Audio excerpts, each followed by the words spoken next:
That's the title of my lecture. Thank you very much. It's a great pleasure to be here. As you'll be aware from my background, I'm definitely not an IT or technology specialist, but I am a Vice-Chancellor, and therefore I have to be. And it's an absolutely integral part of everything I do and everything that's important to us at Durham University and all the other universities that we will work with. So what I'm just going to attempt to do, and leave a little bit of time for questions, is give you a bit of an overview of how technology in higher education seems at this very particular moment in time to someone in my sort of job. And I expect I'm not going to be speaking purely for Durham. I think what I will have to say is probably quite common to a lot of higher education institutions. Now, I wasn't very sure from the way that other people introduce themselves what I'm supposed to say about my height or my age. So I'm going to pass over that in silence. But here I am. I guess if you are visually impaired, I'm wearing conventional female vice-chancellor gear, boxy pink jacket to grab attention, but not to look too assertive in the room. It's not red, it's pink. Notice that. High-heeled shoes, somewhat groomed hair. So there you are. That's how it looks. But that's what you have to be as a vice-chancellor. And I should say my background, the job that I had before I went to Durham 3 years ago is I was head of humanities at Oxford University. So a very, very the largest group of humanities scholars in the world, actually, including almost certainly one of the very best digital humanities capabilities that stretched across libraries, computer science, humanities, and social sciences. And while I was there, I set up a Centre for the Ethics of AI, because with all the philosophers and the philosophical capability that a university like that has, that was data ethics in the Oxford Internet Institute was already a very big topic. But I think, thinking both very practically, as we just heard, but actually very holistically about AI, the coming social revolution and the ethical and political challenges that AI is going to bring is something that I like to think I and others were kind of at least thinking about very early on. But it's very interesting to hear. I thought that last session was fantastic about some of the implementation challenges and some of the data governance issues that are going to come out of all the huge potential that we also see. So some of you might have seen quite recently, I wrote a short piece for a HEPI publication called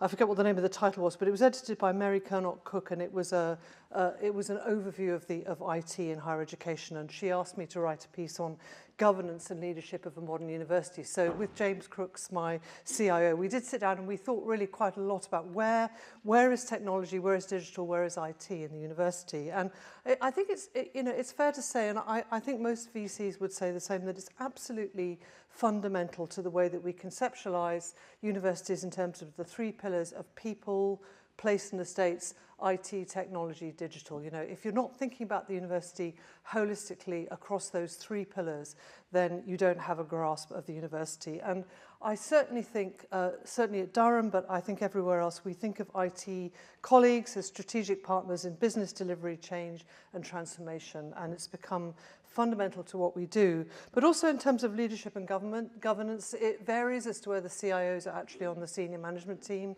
I don't think it matters entirely. What's important is that accountability for your whole IT and digital estate sits at the very top.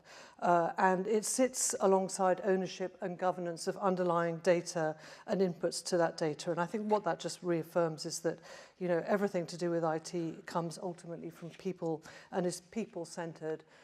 And that we mustn't conflate data and technology, and that we have to have a joint sense of accountability. The days of having an IT department, an IT crowd in the basement, to coin a phrase, is very far behind us. So you will understand this vastly better than I do, but I thought I would just say from my perspective, just so it's kind of getting inside the sort of leadership mind, as it were, what appears to us as we manage the university to be the key trends in HE, and they will be very familiar, but clearly, and I gather you've been talking about this, the digital skills agenda, particularly among staff and among those that you seek to employ, is coming up and up in the mix. And and I think up and up in the government mix actually in terms of skills development, and clearly a growing agenda around AI literacy, the integration of AI into business processes. Nobody in my sort of seat remotely understands what that is, what that's going to mean. We are not ready. Just to answer the question from the previous session, I don't think we really know what it means. I think we know it's out there. I don't think we really understand the potential, and we don't understand the extent to which we need an upfront strategy and approach before we start diving into various AI technologies, even for things as simple as digesting NSS comments. Although I was once a PVC education, I used to read all those comments. I read them. And I took notes. Imagine if I could have done that in 6 minutes. That would have been so fantastic. Talent development and management, certainly at Durham, this goes all the way from having sixth formers on T-level placements, having a big agenda around apprenticeships, to developing capabilities around senior roles. And I am noticing across the sector, we are seeing a number of CTO roles advertised. It's an Americanization, quite interesting, chief transformation officers. So where is that interface between the sorts of things that you do and the wider transformation? And I think many people from this industry will find themselves in future in CTO roles with a much broader remit. We're also, I think everybody's looking at the employee proposition post-COVID. Are we working from home? Are we working hybrid? What does hybrid mean? We're developing a new professional staff building and facility in Durham, very much with a kind of comfortable, well-managed, well-thought-through hybrid working in mind, and trying to understand what a mature kind of hybrid working environment might be and how that relates to employment practices. We're also, as a research university, clearly getting our heads around rapid advances in research computing. It's very exciting. We do already have a supercomputer at Durham. It's called COSMA 8. It models the birth of the universe, just minor data sets like that. And of course, we've got servers and servers and stacks of servers, processing power apparently of about 17,000 desktops, that sort of thing. But that's a very abstract thing that computational cosmologists do, but actually the capability that often sits in things like our physics departments to handle those kind of data sets with a supercomputing capability that we manage, and the technical expertise to support that is something we're all learning. But we've also seen with Nobel Prizes and all kinds of things, the exponential AI acceleration of research discovery, whether that's modeling or whether that's drug discovery, and also thinking about the associated infrastructure and sustainability challenges. There is an awful lot of waste heat and energy required to do these kind of high-performance computing, supercomputing, exascale computing, Isambard kind of research exercises. And at the same time, we've all set ourselves quite challenging net zero strategies for our universities. So how does that all stack up is a really big university question. And in education, I think we are getting somewhere with student analytics. I did spend some time in my earlier career at Arizona State University, one of the leading universities in the US, particularly for online degrees and online learning. That was the university that gave free online education to everybody who works in Starbucks in the US. I think we're getting somewhere, and I think we're getting comfortable with the student support potential of student analytics, but I don't think the sector is anywhere where it needs to be. And I also think we will eventually get better around understanding, accepting AI-enabled learning. I did go to a small session with someone from DeepMind quite recently. We asked him what did he think would be, Mustafa Suleiman, what did he think the sort of key innovation in higher education would be coming out of AI, and he said that ability to have a kind of personal AI tutor. You don't understand the multi-stage maths problem. All your classmates seem to be miles ahead of you. You're embarrassed to ask your tutor. You sit down, you work it through with an AI. It's self-paced but dialogic learning, and the potential of that, I think we can all understand, and is really very powerful. I've mentioned student analytics. I think we all know that we're on a journey to the cloud, and that we are managing the costs of software as a service. We're also clearly managing growing cybersecurity risks. And again, someone in my seat, you think about that in terms of things, just malware and malicious attacks and things crashing. But we also, in the last 3 or 4 years, have been intensely focused on the international security risks dimension of cyber. It has gone as far as, all VCs from the Russell Group, going to meet with the head of MI5 not so long ago, and the International Cybersecurity Centre. So we are very much actually engaged in the geopolitical environment that we're in international cybersecurity risks. Okay, forgive me. Trends that have a great future behind them. I didn't give my age, but I have been in higher education a long time, and I've been a Pro-Vice Chancellor for Education, so have had to lead on technology-enhanced learning and a number of things, and have been personally instrumental in establishing MOOCs and online degrees and all of those kinds of things. And you see a lot of trends come and go, and you get told, do you remember we were all told that the avalanche was coming in terms of online learning?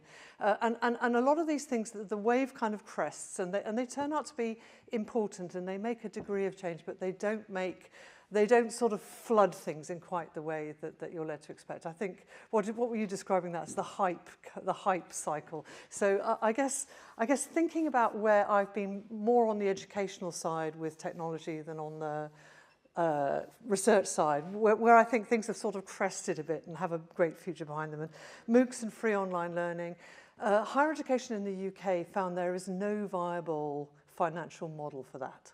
There's a ready, willing, and able community who love MOOCs. The best one I ever did was a MOOC to support family members who have a schizophrenic child or young adult in their family, and it was a fantastic co-learning MOOC. Wonderful thing to do, no financial model for that whatsoever.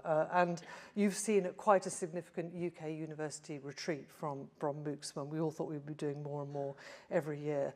I used to go around making speeches about how the campus digital experience would become seamless and students would just have the one app on their phone, and all the data and all the systems, enrollment, admission, student journey would all be seamlessly integrated. I still dream of that moment. I think there are probably some universities in the world, probably in the US, that have cracked that. We talk a good talk about this. The reality for students is very different, and we probably need to accept that it always will be. We also, all of us went through big procurement processes around VLEs. We've all, and also, developed our own. And as we were trying to pitch the cost of these things to our bosses, sort of talked about the interactivity, the chat functions, the groups, all of those kind of things. That VLEs would bring. I think that's personally, I think that's plateaued. I think students, I find it quite difficult to get them to engage with that functionality. They do to a certain extent, but if COVID has taught us one thing, it's taught us that people want to engage in person as well, and there are definitely ceilings to that level of engagement. Bespoke technology-enhanced learning tools and artifacts that actually scale up. We've all designed them, very special little bits of technology-enhanced learning, particularly around medical education, but around a number of other areas. We've all had little funds of money. We've all developed some very interesting things, but things that scale, things that have applicability across a range of disciplines and areas are fewer and more far between, I think, than we thought. We all got very excited about the flipped classroom. We're still doing lectures. We're not really flipping. We had poll everywhere. We use it occasionally. It's quite nice to have. Have these things really revolutionized pedagogy? I'm not sure that they have. I also think we got quite excited about virtual reality, and I think, again, in medicine there is some, there are many, many interesting uses and applications of virtual reality, immersive, semi-immersive, whatever it might be. But again, is it going to be the new pedagogy? Is it going to be a new mode of research? I don't think so. And we also, when we were making that case to our bosses for investment, sort of said, if we do this, this will differentiate the University of wherever from the University of never. And actually, differentiation, I think, is not what we feel we're about in the UK. And we've got these sector bodies like the one here today. I think what we're about is trying to work together to raise the general game of UK higher education, general standards, general credibility.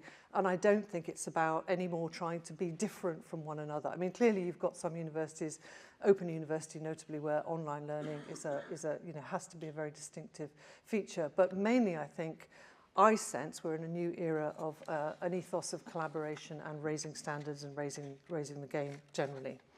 So, IT and digital in a time of acute financial pressure. The reality that we're in, as I think everybody knows, and I'm sure it's the same in all universities, is that the financial model of UK higher education is going over a cliff. and we're going to see, I think, more and more of that in the coming couple of years. These stresses and strains have been emerging for a long time, particularly in less research-intensive universities, particularly in universities who are more dependent on home undergraduate fees than on international fees. But then, of course, what we saw last year was a very significant downturn in the numbers of international students who showed up in higher education. And at Durham, as everywhere else, we are looking at a very significant dip in income. And I think everybody's quite public about that. And I don't think it's anything that we as universities have done, although I think we do feel that some of the very negative messaging that went out last year about the extent to which international students are welcome in the UK did not help at all. We are. I'll say a little bit more about that in a minute. But we have a new government. We have a new Secretary of State for Education, and I think she, notwithstanding these financial pressures, she has set out what she expects of universities, because the country itself, as we know, has a huge imperative to grow, to turn its economy around, to upskill its people, to equalise the very significant regional and social inequalities that we see. And she certainly sees higher education and the role of technology within higher education as a very, very important part of that. So she'd like to see higher education expanding access, improving outcomes for disadvantaged students. And I think everybody here knows that technology can play a fantastic role in doing all of those things. A stronger contribution to economic growth, a stronger civic role, improving teaching standards and driving up poorer practice, and sustained efficiency and reform. There's a lot of government emphasis at the moment on efficiency, a sense that they'll do something for higher education, but in return, higher education needs to become a lot more efficient. We've just heard in a previous session the nascent but really important ways in which efficiency gains can be made. The previous Secretary of State met with me and some of my fellow VCs in Newcastle and told us that higher education was going to become very cheap in a matter of minutes because AI was going to make it so cheap to run. And we just sort of gasped. But, I think there is an impression in certainly the previous government, I hope less so the current government, that our operating model can be transformed and rendered much cheaper and much more efficient by technological innovation. We all know that's not simple. We know that the upfront investment to get to those kind of places is huge. The institutional transformation is huge. But I think there is a very, very clear expectation, and we need this partnership with all of you, that we become a much more efficient sector. Bit more on the financial context. Some of you will have seen this. The Office for Students have given a very grim assessment of the financial health of the sector, forecasting ongoing drops in international student income, looking at net reductions in income, providers being potentially in very large numbers in deficit in 2025-26, and about 40% of us with low liquidity is what's being predicted there. So we're operating, as I think everybody knows, in a difficult and frankly deteriorating financial context. And the uplift to the home undergraduate fee, though, I realise it's not an easy political decision, it's not easy for students. It will help a little bit, but it will be more than swallowed up by the rise in national insurance contributions. So universities are not going to find themselves any better off as a result of the budget or the budget changes in the near future. So how can this community help universities through the coming storm? And I do think there is a bit of a coming storm. I recently read the KPMG JISC report on collaboration for a sustainable future. Really, really good piece of work, really timely. I think it's good to see just kind of gripping that agenda, looking at ways in this world I think that we are in of a more of a collaboration and less of a compete environment as a sector, and hopefully a collaboration in between our industry partners, our procured partners, and us as a sector to help us find a way to a more collaborative and more sustainable future. The report emphasises degrees of standardisation, embracing common models, whether that's around data handling or processes or integrations, co-building of technology and shared services. Shared services, I'd be interested to hear your thoughts, because we're often told that the way forward is shared services. I don't know about you, in my experience, that's not simple at all. There's a very high barrier to entry. It's quite expensive. Different universities do different things different ways. They need different things.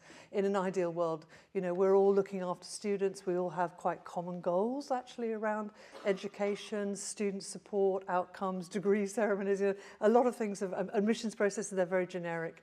And yet I suspect it's going to take us a very long time before we have that element of convergence. And such convergence as there is often down to the fact that there are only two suppliers for a particular system. So we tend to converge around the fact that we either use Banner or SITS, you know, but that's not really conversion, that's just lack of market choice at the moment. But I think nevertheless we will come under a certain amount of pressure to look at shared services as we go along. And I welcome the report, but I think it probably overemphasised shared services as a route to efficiency and cost saving.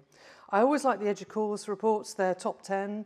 This year is about restoring trust. I mean, I know it's very US facing, but a sense of a lack of trust in higher education, and the very positive role that good technology, good digital can make in restoring public trust in higher education. I thought that was an interesting piece, and I genuinely think that is important actually to public trust in UK higher education. In the UK, it's a good deal higher than I think it is, and in Europe generally, than it is in the US.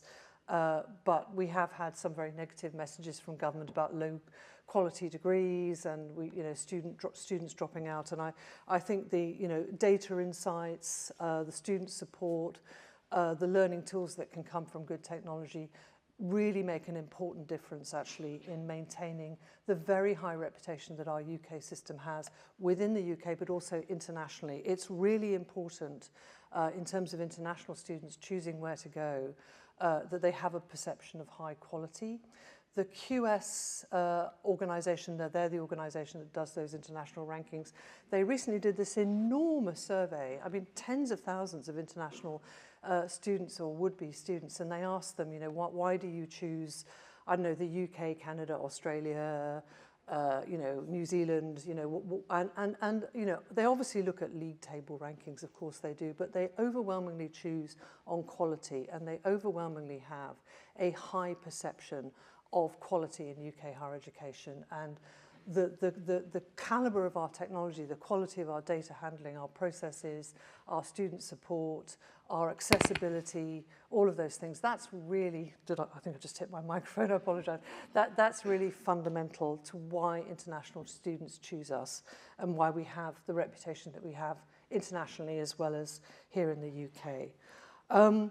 We do have to, I think we have achieved a lot collaboratively as a sector, and I think JISCA's played a huge part in that. I think, obviously Janet, the fantastic integration of library information services in the UK, that's a big part of, many, many years of really fantastic collaborative working. And on the research side, just to give the one example that I really know about, we are really good in digitally driven research, and we've been really pioneering, and we are really go-to internationally in areas like digital humanities. We're also go-to in areas like data ethics, but in so many other areas as well. We stand a very good chance actually of being really quite ahead of the curve in terms of AI for research. And I think that's something to be proud of. What I am pleased to see in the budget is that the government have maintained a level of investment in R&D, so research computing, technology for research, all of that. There's obviously, we know that Isambard was funded in Bristol, and there's talk of Exascale and Edinburgh, and there will be, I think there's a continuing ability and willingness to fund these huge UK infrastructure projects nationally, as well as research located in universities. I think we do need to lobby on the VAT issue. The barrier to shared services is as soon as you start sort of mutually supplying services to each other, even though you're a charity, you incur a VAT charge. There was a piece in Wonk HE this week that I read. I don't understand VAT at all, because mainly we don't have to think about it very much in higher education, but actually it did point out that it's not quite as simple as I thought it was, and there may be some wriggle room. So I think it falls to people like me to make sure that where we can share, we need to make it cost effective to share, and we need to look at the VAT issues. We also need to lean into the energy supply issues. In a little town like Durham, as James knows, this is really problematic.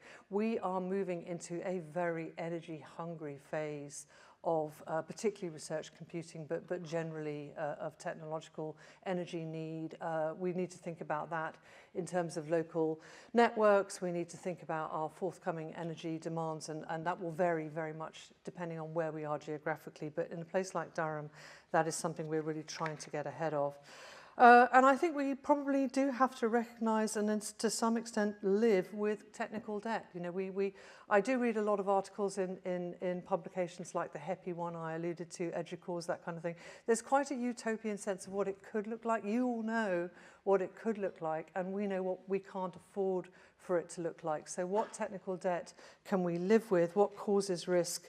And where are we seeing, as we're certainly seeing at Durham, chronic underperformance of some key business systems that we procured years ago, we customised, they're now not fit for purpose, and how do we live with that, and how do we risk manage all of that?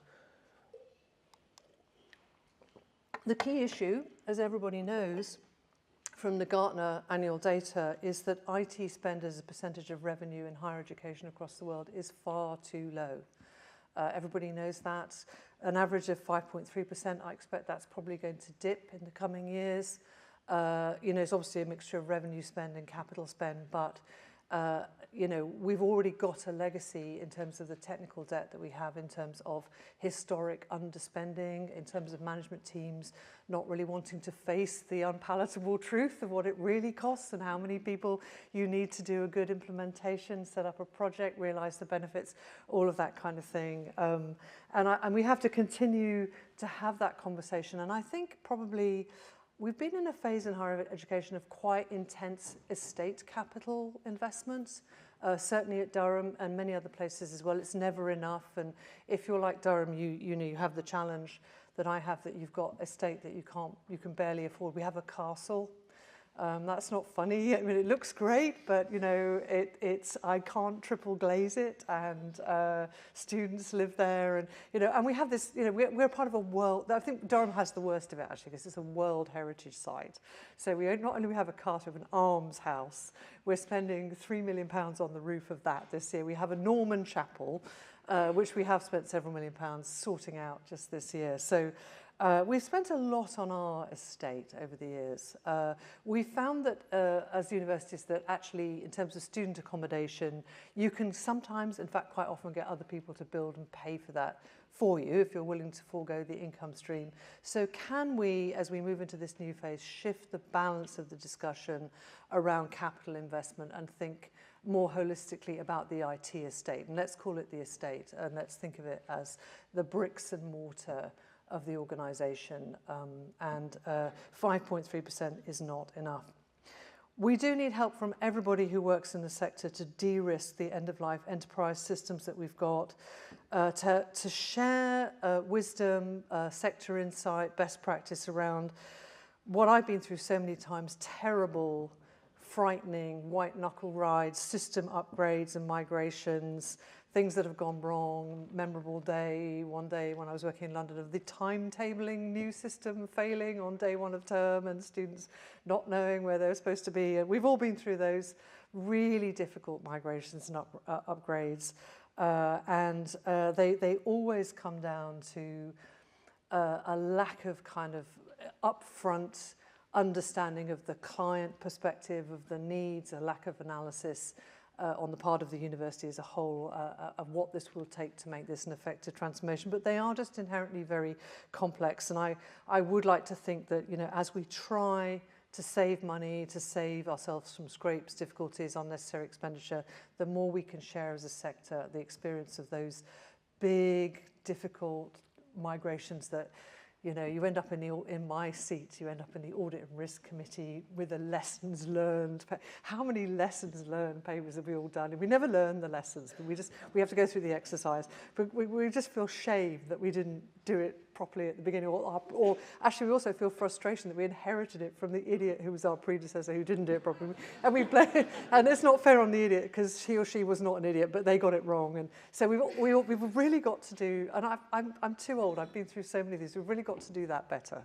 And not be the idiot and not blame the idiot. But there's a lot we can learn, and yet we all seem to relentlessly go through these very difficult process changes.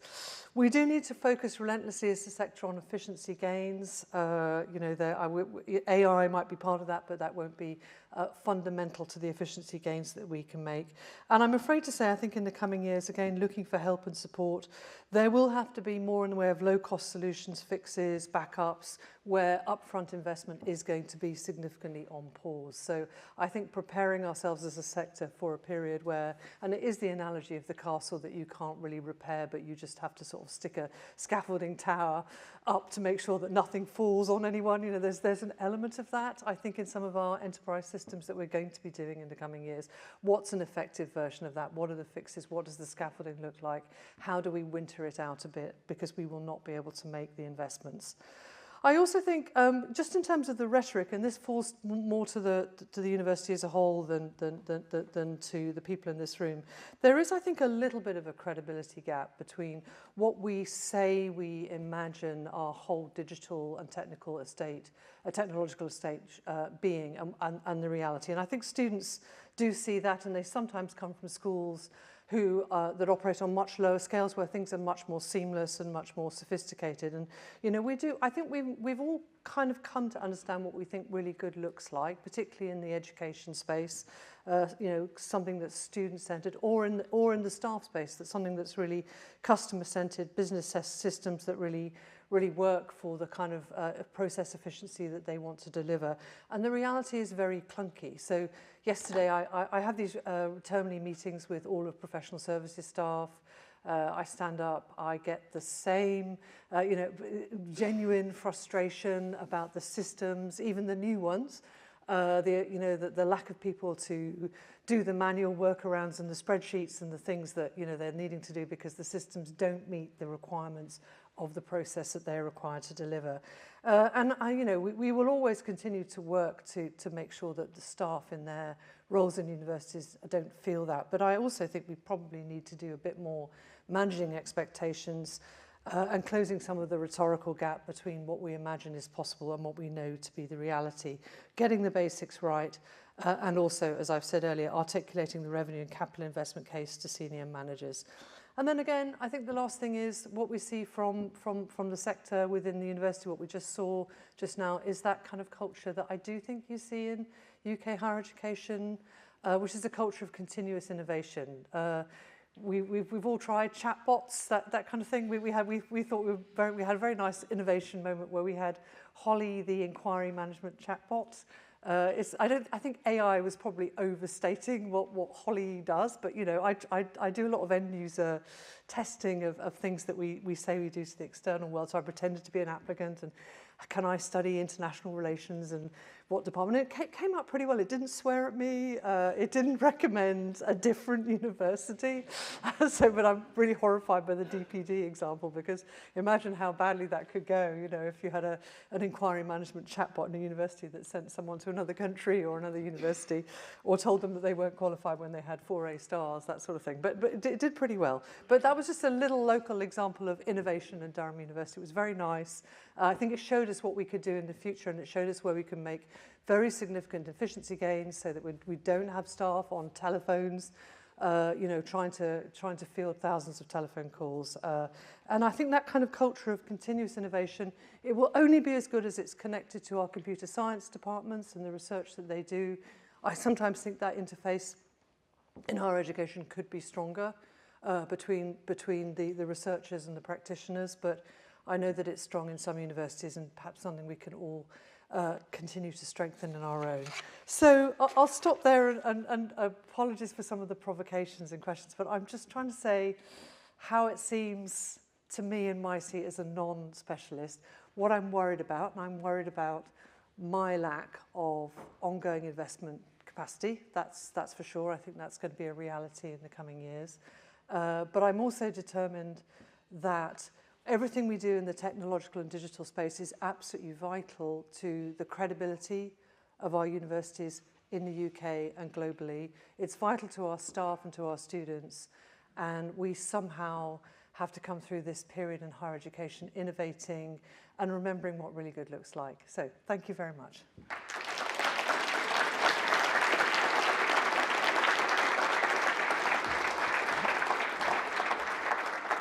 Thank you, Karen. A fascinating discussion. I think if you just change the logo on the bottom, I think all those things apply to my institution, which is University College London.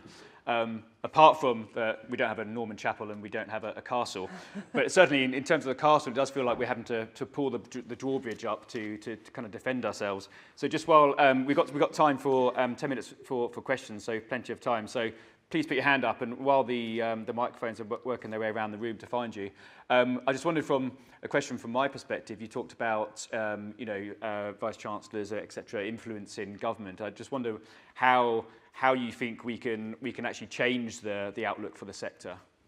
Well, I think dialogue is really important, and I would say that vice chancellors, pro vice chancellors, we all pay a lot of attention, probably much more than we used to the sort of policy area. That sometimes that's interfaced with your local MPs, and I'm meeting with my local MP tomorrow. But sometimes that's through the sector groups. So you and I are in the Russell group, but there are other mission groups that work very well together in terms of a sector voice. And actually, latterly, a lot of that's through UUK, and UUK, to my mind, has become, in the last couple of years, really quite strikingly effective, cohesive, much listened to, very proactive. So I think it is important that we work as a sector. I think there is we don't want a sort of divide and conquer kind of culture. We'll all lobby for various things that matters to us personally, but I think we are working together as a sector a lot more. I think publications matter. I think HEPI, I did write for HEPI because I think they're quite an effective organisation, but there are many sector bodies that will be listened to. And I also think it's bearing in mind that there are obviously many ministries. We talk to DCIT, we talk to DBT, we talk to DFE, DCMS. So I think you have to work it on all fronts. So I think it's a continual dialogue. I think what the government doesn't want to hear is from anybody really, whether it's the NHS or whether it's us, more money please. And if there is more money, I think there'll be quite a sharp discussion about, well, what are you doing for the 5 missions, or is it five missions? What are you doing to promote the prosperity and social equity of the country? And universities have a great answer to that question. We've probably not always been brilliant at giving that answer. I think we're getting a lot better. And I think integrating the technology innovation into that answer will be really important. Excellent, thank you. Any questions from the audience? Gentleman down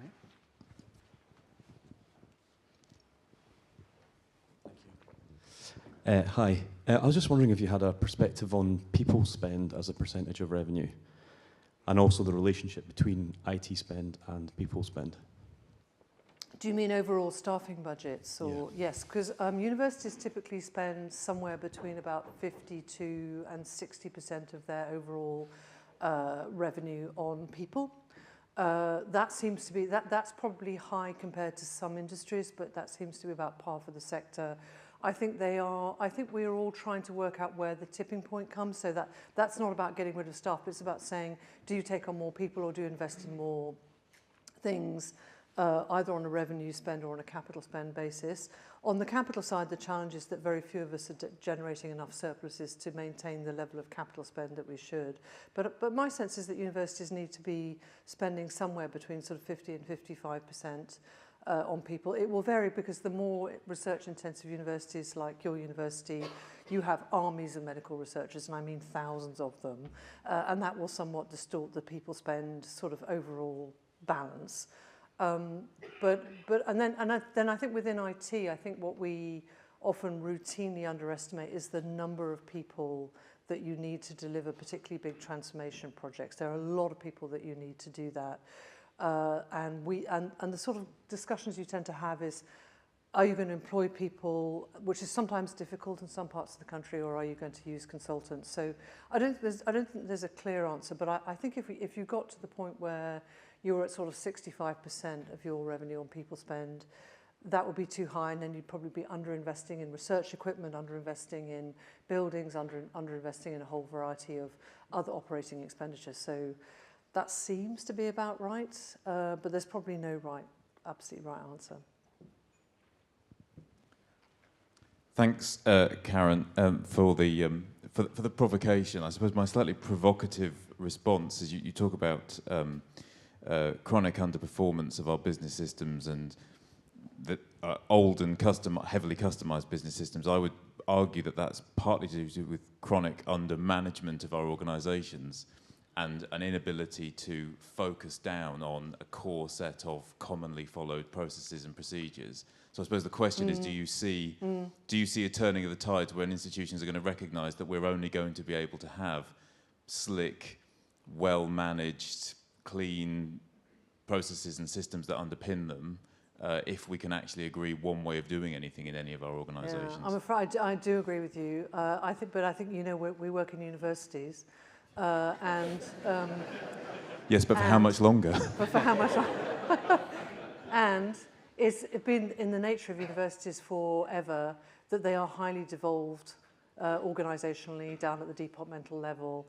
And the challenge that you have as a manager in my sort of seat is that research, creativity and productivity in all the studies that have ever taken place correlates quite highly with a degree of academic autonomy. People, those really innovative researchers who do those really striking things are usually people who like to feel undermanaged, who like to do things their own way, who, you know, I don't want to say Crick and Watson, but, you know, they sort of sat in an office and came up with DNA without anyone supervising them, and they got on the nerves of the MRC who funded them because they were always late, reapplying for grants, that kind of thing. So that is the UK higher education, or any higher education paradox, that people need a degree of, particularly in terms of research creativity, a degree of autonomy.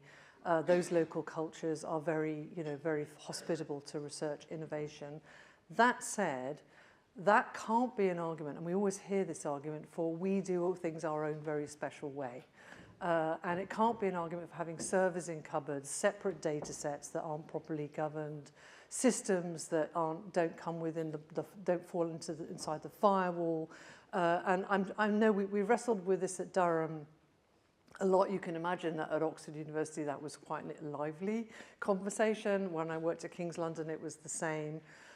So we are slowly, too slowly, as you say, needing to move away from a degree of devolution around particularly business processes. I mean, I think James and I are sort of reasonably content that our physicists have their own, you know, supercomputing capability that they manage, and that's not something that's very easy to centrally manage. But you know, when you've got a department that's got its own special student absence recording system where it's moving data into some space that it's not supposed to be in, then, you know, we're going after all of that. And I think we all need to, and I think, you know, the legal framework that we're operating in just fortunately it drives the conversation. We need to be in as the GIST report said, in a much more standardised way. And perhaps, I think behind your question, there's been a degree over many decades of management cowardice about really getting after that. And I think if we are in resource-constrained circumstances, but we're also, and if we are, as we are, under cyber attack to an unprecedented degree, we can stop having those arguments and just say, you've got to do it. So I think we're on the same page, actually, but I think there has been a sort of management reticence for a very long time, and I think that's going to have to end for all kinds of reasons. I think we've got time for one quick question, if we can squeeze one in.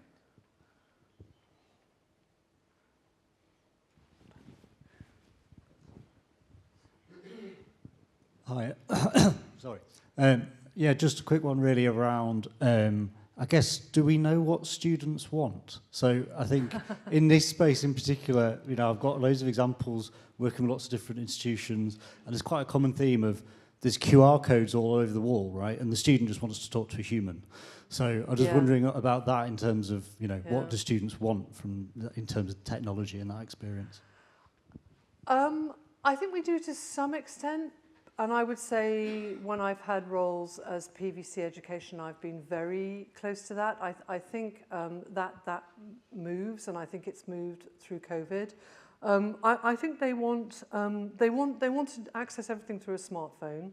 They want things to be device neutral. We all know those kind of basic requirements of the way that students work, and they'll often bring 3 devices, and then your Wi-Fi the calls on your Wi-Fi are pretty extensive. I think they do want a larger degree of self-paced learning resources, recorded lectures. I think we've all moved quite a long way with that. That will vary, but particularly international students, particularly those students whose first language is not English, they want that access to those resources, and they want them at a time that suits them, not just by turning up to a lecture. But undoubtedly, they also want personal contact and support, and they want it in ever-increasing quantities. So, you know, we've made a huge investment in student support, counselling, tutoring within, tutoring support within departments, because unsurprisingly, particularly post-COVID, students do want a degree of personal interaction, reassurance, support, and all of those kind of things. So currently I've got kids, student-age kids, so I feel I'm going to get more and more out of touch with this as they grow up, and I'm not teaching so much as I used to, but I think we've got to stay very close to the students and the people on the ground in terms of their shifting expectations and their shifting demands. What I'm less sure about, as I think I said earlier, is the extent to which students really want online collaboration. They want it a bit, but I notice how much they gravitate towards those little booths that we all pay for in libraries. And they get together and they talk and they collaborate in person. So I wonder whether we've got to a sort of plateau with kind of learning collaboration tools, and whether we probably overestimated the extent to which they would want that alongside their in-person learning. But that might be different in different universities, I'm not sure. I guess as someone famously once sang, you can't always get what you want, but if you wait some time, you might just get what you need. So hopefully we're going to give them what they need. So thank you, Karen. That's a real tour de force. So thank you.